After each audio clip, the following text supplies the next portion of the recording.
What's up, YouTube? This is the Fight Doctor, DJ Kryptonite here. I know I'm gonna catch some heat on this. Anyway, before I get into it, like, subscribe, all that jazz to my channel. Again, I talk combat sports, boxing, that sort of thing. But I'm looking forward to the Caleb Plant, Canelo Alvarez fight coming up this weekend. I'm looking forward to it. But I still have a little heartburn when folks are like telling us that Canelo Alvarez is considered the best guy or the best boxer right now. And the reason why I have a problem with that, because anytime you taint the sport with cheating or steroid use and abuse and that sort of thing, although they all have excuses. So we're not going to get into his excuse with the tainted meat and all that jazz. They all have excuses.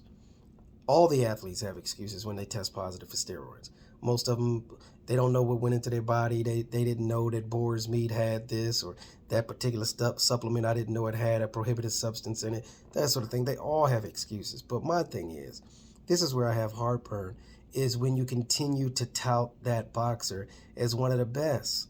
He can't be one of the best if he's been accused of enhancing his physical abilities with steroids. Not that he like betted on a game, his character was questioned like betting on a game, gambling or something, or something to that effect. No, you actually cheated the sport by using substances that enhanced your ability, strength, speed, recovery, whatever the case may be. It's illegal to do in the sport, yet and still you cheated to do so. That's why I wasn't really too heartbroken when they kind of chastised Barry Bonds. Okay, Barry Bonds probably cheated. There's a lot of cheating going on in baseball at that time. But the thing about it is Barry Bonds got the worst of it because not only was he essentially ostracized from the game where he can't even really be a face of anything, um, his record is tarnished. That home run record is tarnished. It'll never be legitimate, so to speak, because he is allegedly a steroid user. However, if on the flip side of that, some athletes are forgiven, much like Canelo in baseball, Alex Rodriguez is a forgiven guy. He's all over the news. He's a commentator. I think he's even had a group. I don't know if he owns the team where he submitted a proposal to buy a team. I don't know if he did, but he was popped twice for steroids. But yet and still, he's still beloved. He's still all over the talk shows, ESPN. He, like I said, he's on the New Year's Eve broadcast, for God's sake. My thing is, if you're a cheater, you've tainted the sport. And no sport is pure because there's always manipulation when it comes to money. Where there's money, it's going to be a bit manipulation. But when you cheat to consume things to enhance your abilities, I can't consider Alex Rodriguez one of the best hitters in the game. Why would I? Even though he had a hell of a swing, had a pretty swing, hit a lot of home runs. But who's to say he wasn't using steroids the entire time? Nobody knows. Barry Bonds was a hell of a hitter and a runner for years before he blew up to the steroid beast he was.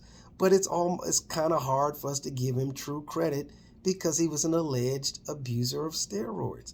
Much like Canelo, he got popped once, but yet and still this guy's still considered the best boxer of this era. I can't give him that. It has to be somebody else that has that crown that does not have the negative baggage. We'll just go with that.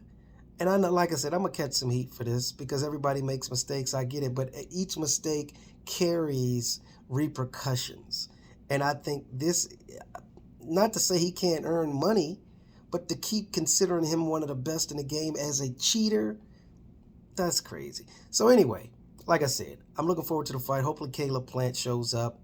And for somebody to say, oh, well, he tested positive 3 years ago. Okay, yeah, he tested positive 3 years ago, but that doesn't take away from the effects of steroids. Steroids has a long-lasting effect because if you can build up muscle and strength quickly and recover quickly over that time frame, you mean to tell me all of your strength just goes away?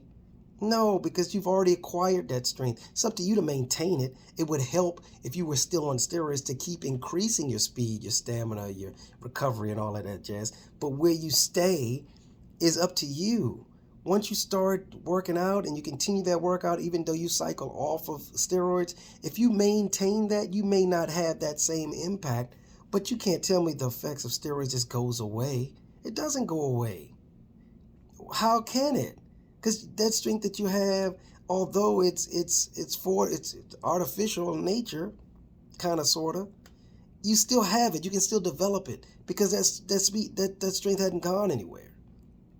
But anyway, I just have problems when you tout this guy to be the best, and he's the best with an asterisk, much like Barry Bonds. You tested positive for steroids. I, there is no other way around it. Anyway, like, subscribe, comment. DJ Kryptonite, the Fight Doctor, is out.